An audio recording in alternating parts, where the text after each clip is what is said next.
Oh, newspapermen meet such interesting people. They know the lowdown, now it can be told.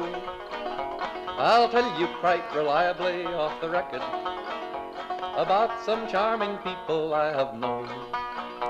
For I meet politicians and grafters by the score, killers plain and fancy, it's really quite a bore. Oh, newspapermen meet such interesting people. They wallow in corruption, crime and gore. Ting-a-ling-ling, city desk, full the press, extra, extra, read all about it, it's a mess, meets the test. Oh, newspapermen meet such interesting people. It's wonderful to represent the press.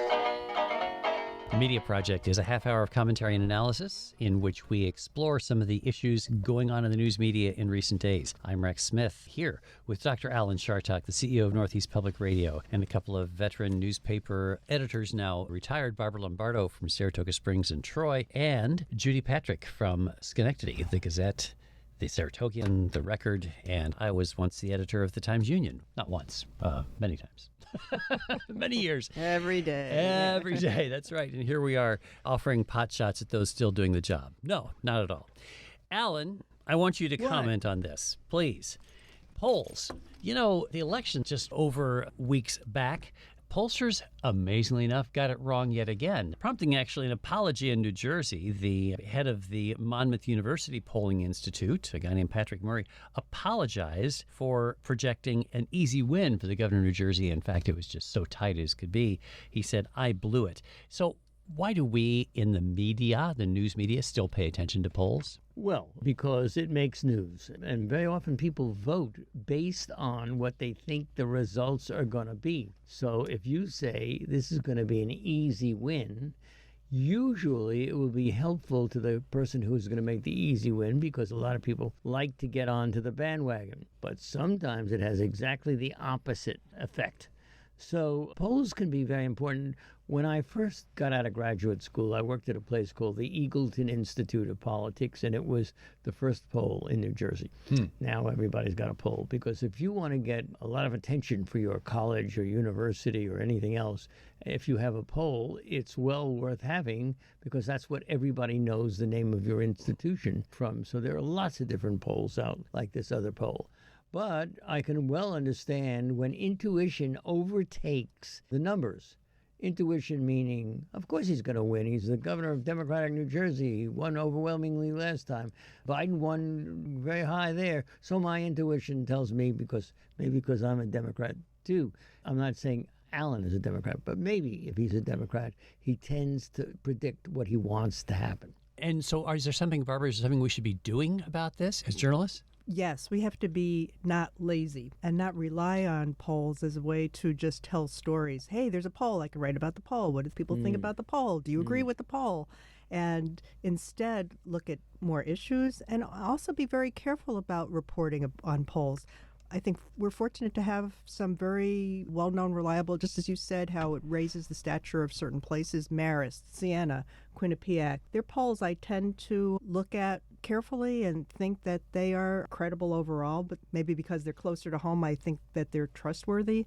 When I look at some of those national polls, and there's lots of instances where big institutions have stopped presidential polling because of having blown it, I'm very skeptical, and I think that it's important that reporters and editors and institutions look at who was asked these questions. What exactly were they actually asked? You know, who replied to these polls? And how are those numbers extrapolated? What's the plus or minus? What's the percentage of error? How are they reaching out now to actually find people to answer these questions? And what were the questions actually? Judy? No, polls are a crutch. Reporters use them for a quick and easy story instead of delving into campaign finance, and instead of delving into policy issues. It's easy to just crank out a poll story. It's a disservice to the citizens. It's a disservice to the candidates. I understand that the candidates themselves do their own internal polling, and that shapes how they proceed with their campaign. But I would argue that the American public has become addicted to polling, into covering campaigns like horse races, and that's really not the way it should be. And it can trick you into not voting, which is what I think Alan was saying. It could be a plus, oh, I'm going to vote for the winner, or it could be a minus. I don't have to turn out to vote because Hillary Clinton's going to have it in the bag. Trump can't possibly win. You know, you mentioned the internal polling, which is true. In my youth, I worked in a couple of congressional races, and these are driven entirely by polls. But professionals in politics use polls very differently from the way journalists do. They don't look at the horse race numbers. They look at the issue divisions and the way that people are making decisions on issues. And so they believe they can move people with choice of phrases. They poll for the way that they formulate issues, with what issues they articulate and point to. So polling is really useful for campaigns internally. But I think we journalists kind of rely upon it because we want to be able to predict the future. We want to seem, hey, very smart. Here we know what's going on. And you can't, of course. You don't really know. It's just a moment in time, after all. The polling is on what people are saying at this moment, and that can change pretty radically. And pretty nothing quickly. could be, Rexy, nothing could be more specific about that than the fact that before Biden had his last success in the Congress, he polled at 36% to 38%. I'm willing to bet you that the day after he got that bill through, he would be up another 5 points as a result of that. But you're right. And just imagine yourself having to deal with inflation. Do we need a poll to tell us the American people hate inflation? And believe me, that's what they're telling him now. And so he goes out there and responds to inflation and what he thinks he can do about that. The problem is that if all the editors in America and producers got together and decided we're not going to use polling anymore, either to cover it or we're not going to use it to determine who we're covering, how would they know who to cover? I'm sorry, I'm being just a little bit facetious here, but polling helps editors and producers decide which candidates they're going to cover when you have a big field, like the Democratic presidential field last time around. And what's amusing is the way that, amusing but sad for journalism, the way that the coverage shifted when real numbers started to come in. The polls were very favorable for Elizabeth Warren before Iowa. She lost Iowa badly, and suddenly the coverage changed. They weren't following her as much, and then the numbers went down further because they weren't covering her as much. So to Alan's original point, polling becomes sort of a self-fulfilling prophecy. There's another way that the polls are useful, and that is in determining what people are interested in. And that's also a lot of the questioning in polls. What are your top priorities? And that can help drive coverage. One of the problems with polls, though, is it's just a matter of degree. There's just so many of them, as Alan mentioned, and there's so much coverage of them. And I also think that if the media focuses too much on polls, which become bad, which are erroneous, it hurts our credibility in the long term. People go, oh, then, the newspapers, there they go again. Right. Which, by the way, a pollster will honestly, if you get them, I don't know, maybe you have to get them drunk or something, but a truth serum among pollsters will tell you that it's so much harder to poll now because of the cell phone dilemma. Sure. People don't answer their phones at home, or they don't answer the phones at all. So the people you get on the phone tend to be folks who are lonely or are willing to take calls. And so you have to extrapolate then, scientifically extrapolate beyond the actual numbers of people that you reach. And that's difficult. I'm feeling bad now because I did answer a poll. Was I just lonely? Well, maybe you're just taking your civic responsibility. Just call me up anytime, Judy. Alan will answer anything. Anybody who calls. No, she said she was lonely. Yeah, I know. That's very nice. It's very kind. So this is, anyway, the Media Project, and we welcome you, Alan Chartock, Judy Patrick, Barbara Lombardo, and I'm Rex Smith. And if you want to have your views heard, media@wamc.org is how you can write to us. So we are now going to talk about Fox News. And we have to do that on this show because Fox News is still influential. We talked last week about how the viewership of cable news channels has declined significantly. CNN and MSNBC are down by half from 2020. Fox News is down by 37%. But here is an interesting study from the Kaiser Family Foundation, which primarily studies health. People who trust Fox News Channel and other right-wing sites are more likely to believe COVID falsehoods than those who go elsewhere for news. I guess this shouldn't surprise us, but to know that somebody who is addicted to a certain news site is actually dumber because of it is pretty stunning, right? Right. I'm not stunned. This is old news. It's something that's barely worth reading beyond the headline and just going, oh my God, what do we do about it? And because I don't know the answer. Yeah. I moved on. But people do go, their eyeballs go where they agree with the premise that is being advanced. So if Fox News is the right-wing news channel, then the right-wingers are going to go to Fox. You don't really need much more than that. Yeah, Fox has trained their audience over the years to come to them to affirm their beliefs. You just have to wonder the amount of good it could do if it just changed its stance on vaccination alone. That alone. Well, of course, Fox requires its employees to be vaccinated while on the air. Its TV personalities, I'm not going to call them journalists, are constantly diminishing, devaluing, attacking vaccinations and vaccine mandates. I mean, what hypocrisy. But viewers don't understand that the Fox people have to be vaccinated to show up for work, but their personalities attack vaccination. In fact, Fox News attacked Sesame Street because Sesame Street characters appeared on a CNN show trying to encourage children 5 to 11 to get vaccines. And you have these Fox News hosts on attacking Sesame Street, and it's just outrageous. Which is astounding considering the fact that if you think about it for a minute, they're guilty of murdering people. Now, that may seem a little excessive, but we do know that the people who are getting the disease are unvaccinated, and the people who are not getting it are vaccinated. So, ipso facto, there you go. That's 5 million people worldwide have died from COVID, 750,000 in the U.S. alone. Sure. And CNN has done a number of these Sesame Street specials for kids, trying to explain COVID to them because they're going through this just like everybody else. And it's unconscionable to make fun of it. I saw a lot of it on social media. But for the record, I think Big Bird is only 3 years old, so he is not eligible for a vaccine. He's only 5 and up. I could be wrong about Big Bird. But he could urge people to get the vaccine. Exactly. Well, he may only be 3 years old, but he's been around a long time. Well, and urging children to get vaccines since the 1970s. In fact, that's true. This is not the first vaccine Big Bird has stood in support of. It was sort of depressing that they are also, by virtue of criticizing the use of Sesame Street, they're also saying, oh, those liberals that are putting out public television, and it's almost like you shouldn't even support Sesame Street, which children loved and was nonpartisan. Well, and we know that if Republicans win Congress, they're going to try to defund public broadcasting. We talked about that last week on this program, that Elise Stefanik, the number 3 Republican in the House, has said no more federal dollars for public broadcasting. And so there will be I'm sure, the Sesame Street lobby, the people who love Sesame Street, which includes Republicans, I think, will probably be upset about that. Well, you know, Ronald Reagan tried that, and he heard from the chairs, we know this, of many of the boards of these public television, particularly public television stations, were saying, oh, Ronnie, I'm the chair of this, please. And he never did it. And I tell you right now, for WAMC, where we're recording this would be a blessing.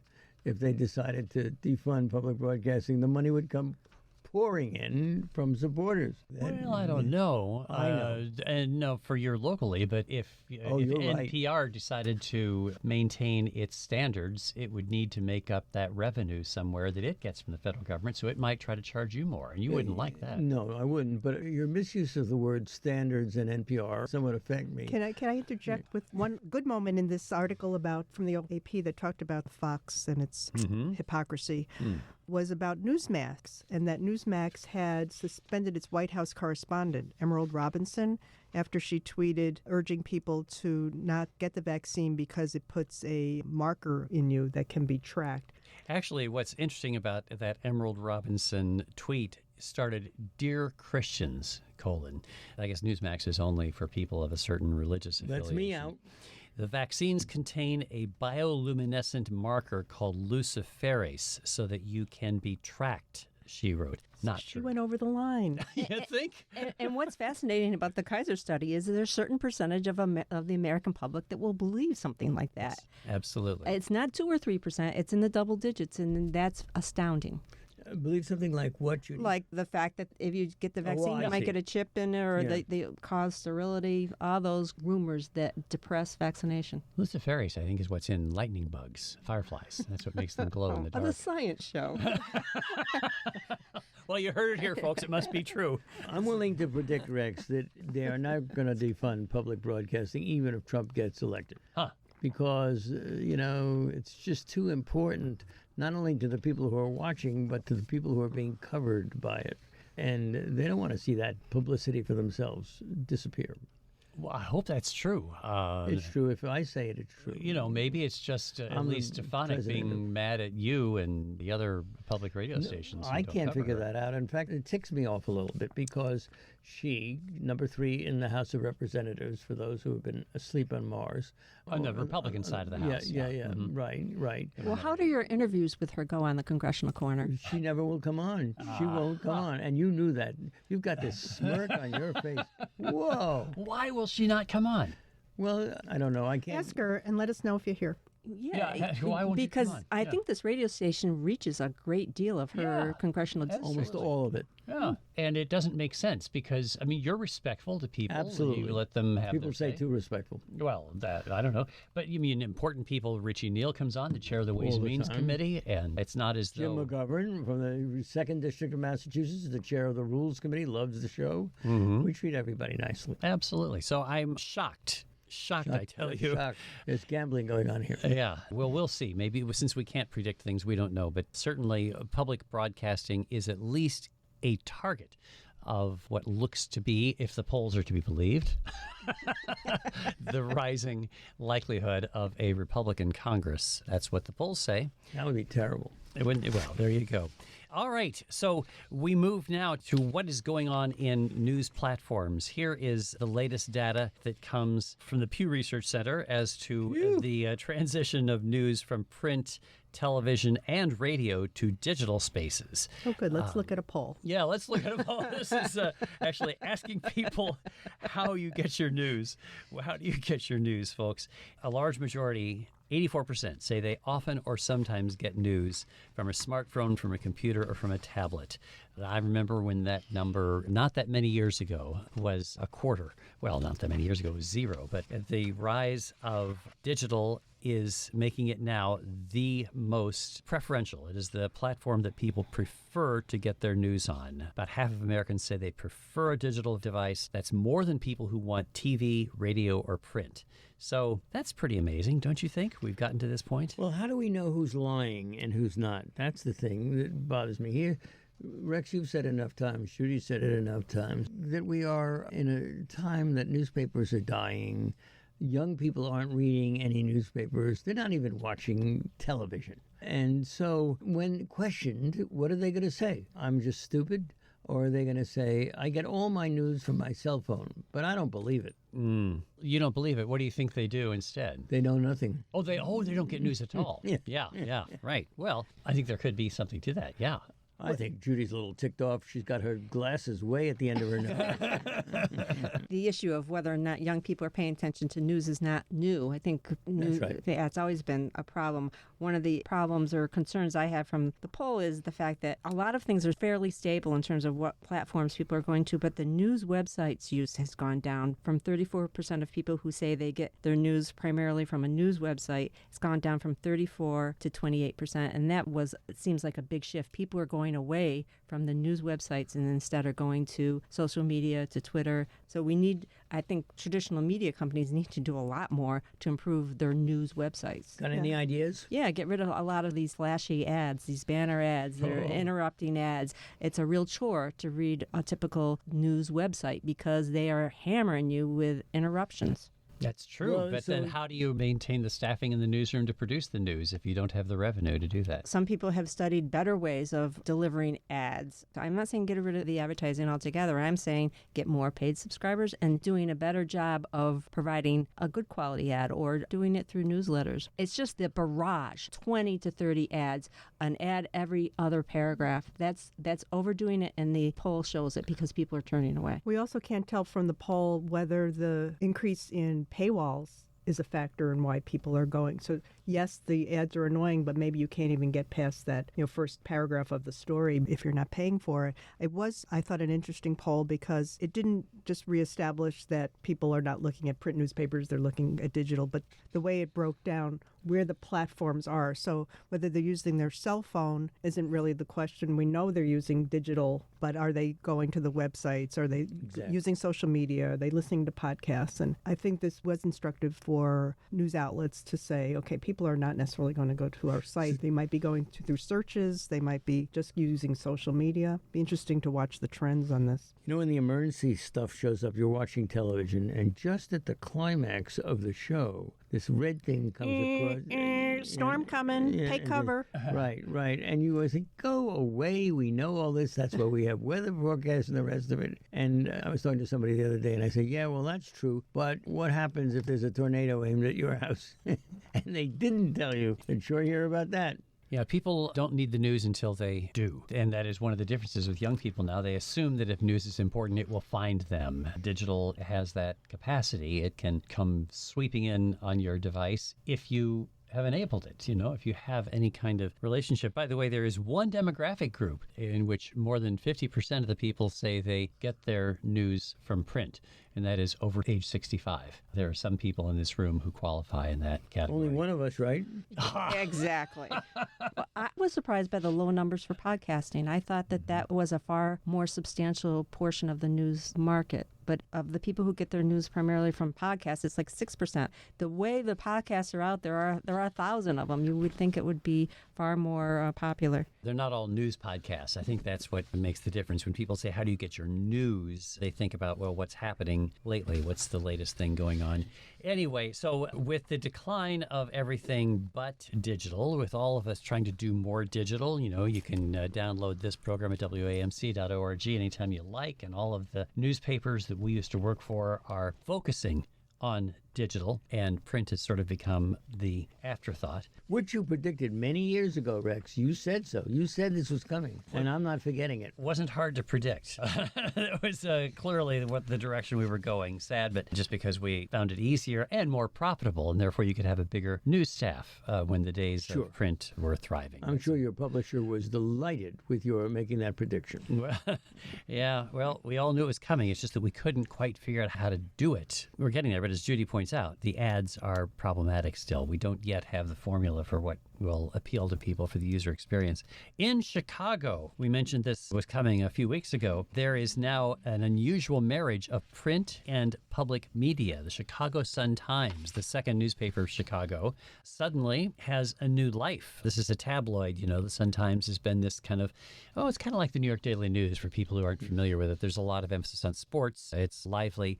Sun-Times is now being acquired by Chicago Public Broadcasting, WBEZ, which is the home of Wait, Don't Tell Me, and This American Life comes to WBEZ Chicago, which you hear on this station. WBEZ is acquiring the Sun-Times, and there will now be this unified newsroom. I wonder if we're going to see more of that kind of thing. You want to buy a newspaper, Alan? Yes. I'd like to buy anything. We're just buying our 29th radio station here at WMC. Wow. It's going to cover a good deal of northwestern Connecticut. Cool. Yeah. So wow. It is a buyer's market now for buying things like that. And I certainly would love to own one of your decrepit newspapers. Well. So one of the problems with mergers like this, or with any kind of merger, is when you merge two news entities into one, then you reduce the competition by one. Back in the day, Albany had two newspapers, Schenectady had at least two, and you would have reporters fighting for a scoop, and that puts pressure on everybody to cover the news more thoroughly. So I bemoan the lack of competition or the diminishment of competition in Chicago, and anytime that happens. Now, Alan, you're saying maybe? How could it not happen? Well, because you really don't know if by concentrating, let's say, public broadcasting and a newspaper together, whether there might not be some extra energy that happens when you do that. Don't you understand? It could happen if the controlling entity, which presumably is WBEZ, will maintain the staffing. That's the difficult thing, because newspapers traditionally have had, of course, huge staffs, and that's how you maintain local coverage. Sure. And so maintaining that staffing is hard. And for you, the challenge is as you acquire these things, then maintaining the coverage. If you're going to have a signal that now goes into northwestern Connecticut, those people are going to expect you to cover more of their news. So that's a challenge. Maybe. We have a lot of Northwest Connecticut listeners already, to be perfectly honest with you. And this is just going to fill in some of the blanks things. But you're right, Rex. People have expectations based on, the fact that they are allowed to have expectations, if that makes any sense. And when you were discussing Chicago, I knew a man who danced with his wife in Chicago. You got me singing Little Orphan Annie last time. I'm not falling for it again.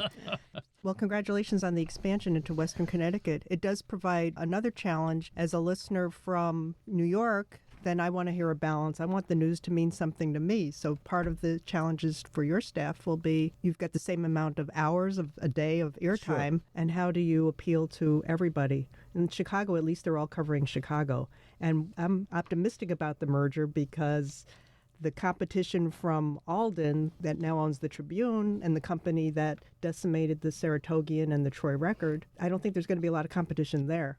Yeah, that's the sad thing. The Chicago Tribune is the flagship of Tribune Publishing, which is now owned by Alden Capital, and their reputation is to slash and burn newsrooms, to sell everything they can. It's a traditional business model. A cash cow becomes depleted, and they just ride it all the way into the sunset and get everything they can out of it until it is killed. And that, I'm sad to say, is what they're doing with newspapers all over the country. And it will be difficult to see what happens if that is what happens to the Chicago Tribune. But if it does, that could make WBEZ the dominant news organization of Chicago. Yeah, and I think there's some benefits between a radio station and a newspaper coming together because they bring different skills. The radio personnel can teach newspaper people about audio, and the newspaper people can teach the radio people how to spell, maybe.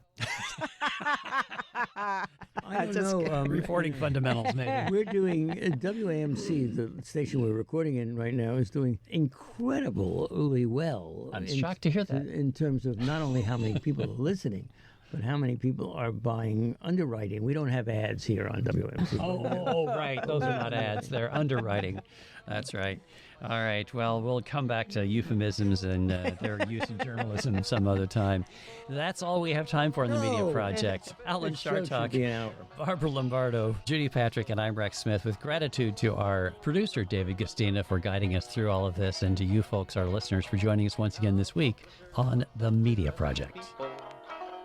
Their policies and The Media Project is a production of WAMC Northeast Public Radio. Alan Chartock is CEO of WAMC, Professor Emeritus at the State University of New York, commentator, columnist, and author. Rex Smith is the former editor of the Albany Times-Union. Barbara Lombardo is a journalism professor at the University at Albany and former executive editor of the Saratogian and the Troy Record. And Judy Patrick is the vice president for editorial development for the New York Press Association. You can listen to or podcast The Media Project anytime at WAMC.org, or just download the WAMC app for your iPhone or Android at the Play Store today. Thanks for listening. Cheers for freedom of the press.